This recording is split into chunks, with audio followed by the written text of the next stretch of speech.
All right, ladies and gentlemen, welcome back. Yankee Chatter. We have episode number 7. My name is Brad McCormick. I'm at Brad Chatter 1 on Twitter, and I'm here with my co-host Greg Angiano. Say hi, Greg.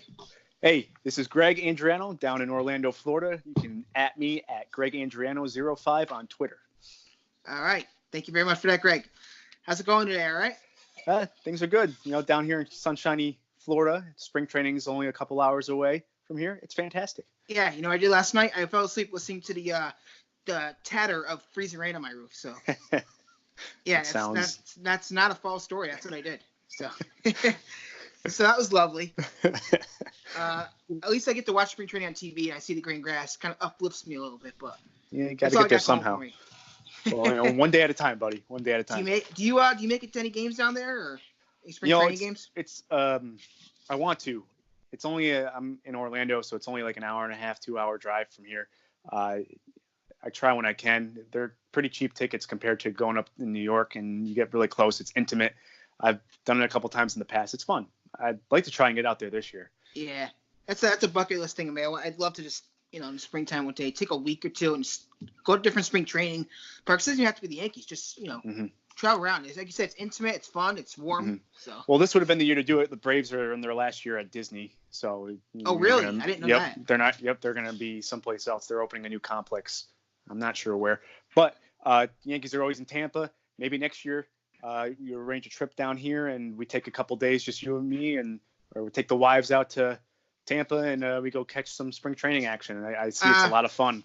I like the idea of just you and me better, but maybe by then we'll be so big we're doing interviews on the field. I mean, you can dream big, right? Hey, I like where your head's at. All right, so let's jump into it. Episode number 7 here. We're going to be all about Big CC Sabathia, and he made it official that he is retiring after the season. So what do you think about that, Greg? Well, I would like to say it's kind of about time. He's been around for a while. This will be his, I think it's 11th season as a Yankee. He's coming up on his 19th year of his career. He's had a great career, but we already kind of knew this was going to be his last year. He kind of announced it on his podcast with Ryan Rucco a couple months ago. Now he made it official. He had a press conference with his family at his side. I didn't get to catch it, but I heard it was actually pretty entertaining. Did you get to see any of it? No, I did not see it. No, I didn't. But so as we all know, CC started his career with the Cleveland Indians. He pitched 7.5 years there, traded to Milwaukee, brought them to the playoffs, was a free agent after that. Yankees picked him up in that famous 2009 season when they won the World Series, along with Teixeira and A.J. Burnett, who are no longer with the team. He won a Cy Young with Cleveland in 2007, a 6-time All-Star, and like I said, won his only World Series with the Yankees. Hopefully that changes this year. I can't believe it's been 11 seasons already. If you didn't tell me that just now, I would have never guessed 11 years already. Doesn't feel like it, but he's had his ups and downs with the Yanks. He started out really well. He had, I think, a 21 and a 19-game win season his first 3 years in New York, and then he kind of petered out. His first 5 seasons with the Yanks, he was 94-42 with a 3.52 ERA. Yes, I calculated that on my own, so in your face. But those last 5 years, not quite as good. 41-38, close to 500, and his ERAs jumped up half a run to 4.09. Also calculated that. It's a wonder what you can do with a calculator, Brad. Let me tell you. Yeah, you got the time, I guess. Yeah. So, anyways, as CC has aged, he has dealt with a number of lingering issues. He's had some knee problems. He wears a knee brace. He's had a couple injuries. There was 1 year where he only made like 9 starts. But he's been able to reinvent himself. Maybe you can talk a little bit about that, so I'm not hogging the screen. Doing great. Like you said, he kind of reinvented himself. And the problem was he lost his 97, 98 mile an hour fastball. And it all started. I don't know if it's a coincidence or not, but it all started when he decided to lose all that weight. He came to spring training like looking slim, looking fit. Like, all right, CC's on a mission. And then it just wasn't there. The velocity was just gone. It was almost like someone snapped their fingers. And that's when the long ball started happening, which leads to jump in the ERA. And then the winds go down and all that stuff. But, Andy Pettitte joined the team and helped him out a lot with the cutter and other little finagle things that lefties do that they have to do to get hitters out at Yankee Stadium. And you know what? His impact goes further than wins and losses, I think, because he's such a great teammate and great mentor to these young guys. I don't care if he goes 10-10 his last season. I'm happy that he's going to be in the starting rotation, honestly. Mm-hmm. I mean, he's a fantastic leader. Him and Gardner both. He brings a lot of veteran leadership to that rotation, especially when you got a couple young guys in there like Paxton and Severino, and even Tanaka is still on the young side, even though he's been around for a while. CC, it speaks volumes to him. I mean, he was around when Jeter was around, so he brings that. He's kind of passing the torch. But it's tough for those guys who started their career out like CC always threw high 90s when he first came up with Cleveland, and even when he started with the Yankees. And I can't imagine what it's like to lose that velocity and not be able to just blow it by someone. So you got to learn that's an acquired skill. And Andy Pettitte had to do it. Granted, Andy Pettitte never threw high 90s, but it's something that all pitchers, when they age, they have to deal with. They have to learn how to work both sides of the plate. They have to learn how to change speeds. They have to add pitches to their arsenal, which CC clearly did. And that cutter is such a valuable pitch. Like you and I had talked when Mariano retired, he needs to, and when he this past couple months ago when he said, let me get down there and let's teach the cutter to these young guys, because it's such a great pitch.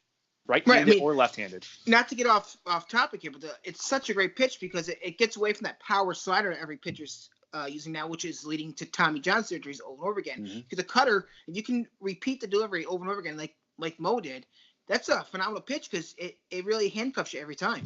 Mm-hmm. I mean, you throw it with a fastball arm action, it looks like a fastball coming out of the hand, and then it has that just little bit of late break on it. Right. And it kind of, the hitter's already committed, and they don't make solid contact on it, at least when you throw it right.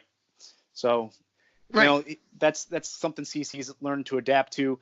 And, I like to see him continue that this last season. I'd like to see him have a solid season. Like you said, I don't really care if he goes 10-10. He's not their number one. He's not their ace anymore. He's not even their number 2, 3, or 4 starter. He's their number 5. So if he can turn a serviceable year and stay healthy the whole year, I think it's going to be a good finish for him.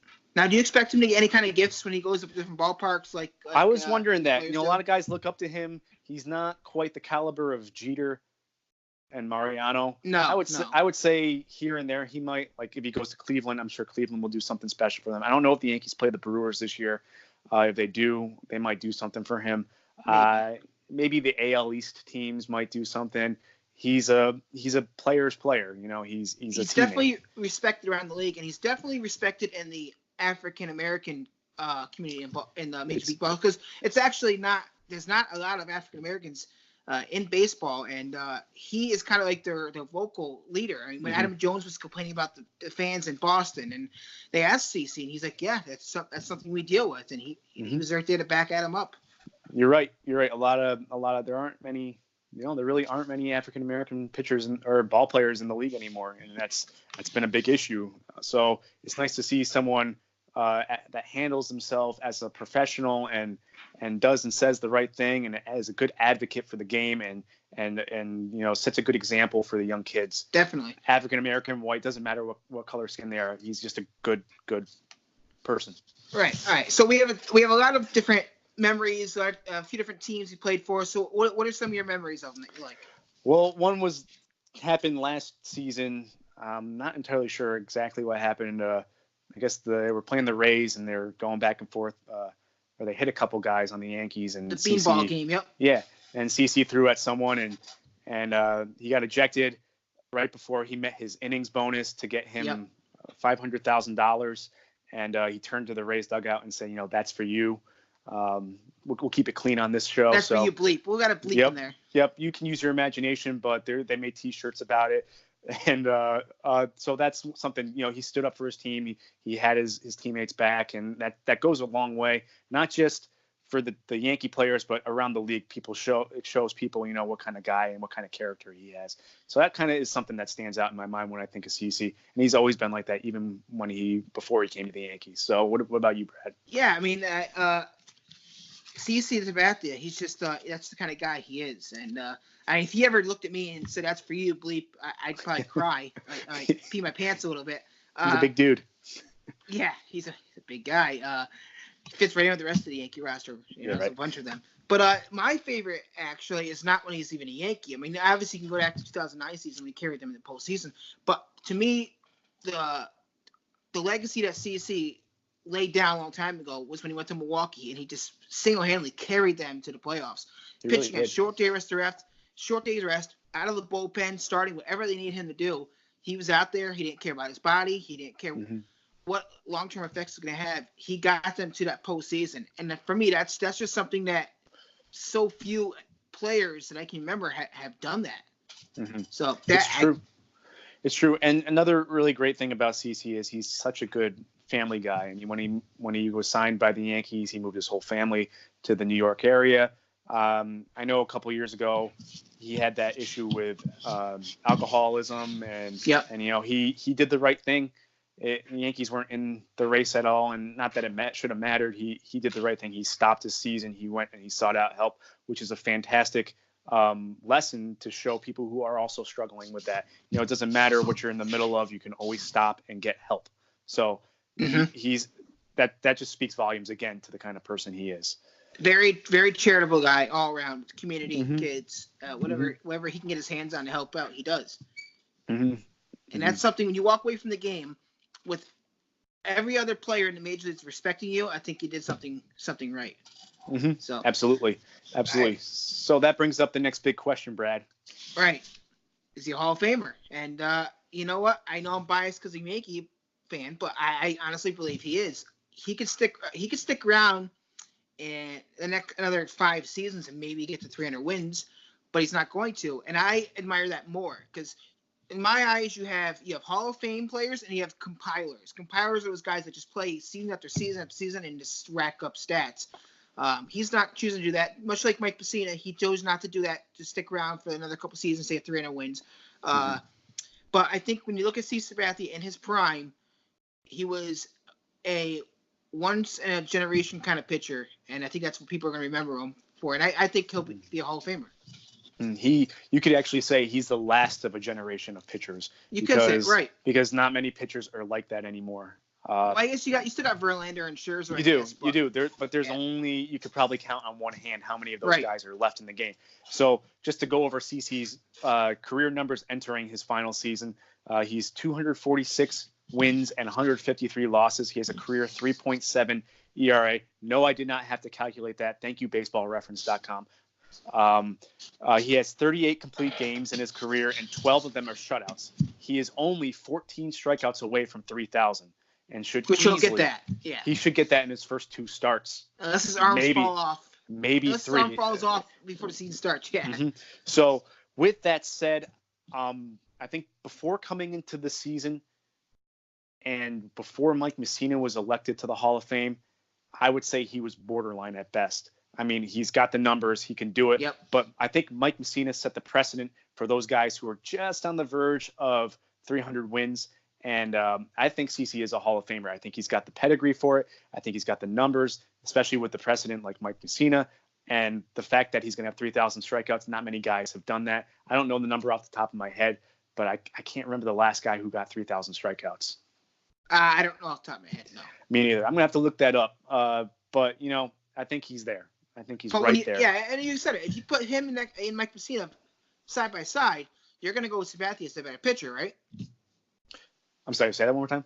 So if you put CC and Messina side by side, stats, or just in real life, you could put them both on your roster. You're going to go with CC as your ace, right?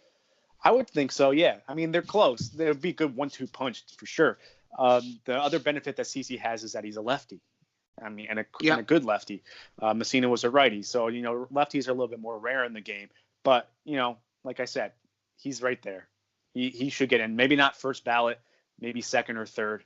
It might take him a little bit. But it all depends on who's on the ballot in his ear. Right. So I can't think of anyone else that's retiring this year other than Beltre. Beltre will be on the ballot. Beltre's a Hall of Famer, obviously. And he's a Hall of Famer. So, and it depends on who's still on the ballot. But yeah, so I think he's in there. Right. I agree with you. And then the other last postseason stats, just so everybody is aware, he's pitched in 24 postseason games. 23 of them are starts. He's 10-7 with a 4.31 ERA in 130 innings pitched, and he's got 121 strikeouts. So that's not phenomenal, so-so. but to have 24 starts, and that's combined between Cleveland, Milwaukee, and the Yankees. Right. And the 4.31 ERA is a little high, but you know what? This stuff shouldn't really hurt him. He led the Yankees to a World Series. He, like you said, carried the Brewers through the postseason, into the postseason. It won't hurt him. It just gives him a little extra experience. But yeah, he's got the Cy Young award under his belt as well. Definitely helps. That's a leg up he has over Messina. Messina never won a Cy Young. So if he makes the Hall of Fame, is he going in as a Yankee? I think he will. I think he will because he played more seasons with the Yankees than he did with the Indians, and he won his World Series with the Yankees. And I think that to players might make a little bit more or mean a little bit more when they make that decision. It'll be a toss-up. I wouldn't be surprised if he decided to go with no cap, but Yankees are no cap. Right. And I would have said Cleveland, but the fact that CeCe loves his organization so much that he's almost like he wants to always be a part of the organization. That's why I think he's going to go in as a Yankee. But you're right. I think the no team cap is going to become more of a thing with players like him. Well, that's the thing is players don't stay with one team anymore. They don't. Right. It's like we all thought Cano was going to be a career Yankee. He's not. We all thought a lot of like Bryce Harper could go back to the Nationals. He might not. You don't know anymore. It's a toss-up. And the fact is that these guys are so young when they hit free agency that they could spend a significant amount of time with another team and could go in with another logo on their hat. So it's just like, I think you're right. I think it's either it's going to be no logo or like a Hall of Fame logo. I don't know, but I think it's going to be Yankee. I don't think he gets his number retired though, right? No, I hope not. The Yankees are going to run out of numbers. They're going to start because they're getting a little lenient with that. Yeah, they are. I mean, I don't know if. Clearly, I think Posada got his number retired because he wanted to be included with the rest of the core four. I think that was more of a gimme because his career did not warrant a number retired. No, and this nonsense with no one taking because Paul O'Neill didn't get his number retired, but players act like he got his number retired. Right. I think that needs to end. He needs to absolutely. And if you ask the player, they're not going to care either. No, and I think the right thing to do in that situation is ask Paulie. He will probably say yes because if he doesn't, it makes him look bad. And that's just the right thing to do. Listen, if you say no, then you don't deserve to be asked in the first place. You're just a jerk. Exactly, and that's not Paul O'Neill. Paul O'Neill's a good guy. The warrior. All right. Not to get move any attention off CeCe. So CeCe's last year will be 2019 with the Yankees. Let's hope it ends with a World Series ring. You got it. So that brings this episode to a close. Thank you, everyone, for tuning in to episode 7 of Yankee Chatter. Again, go on the internet and search on all the social media platforms for Yankee Chatter. It's bound to pop up sooner or later. And check us out. Subscribe to our page and let us know what you think. All right. Thanks, guys. We'll catch you next time. All right. This is Greg Andriano. And I'm Brian McCormick. Go Yanks. Go Yanks.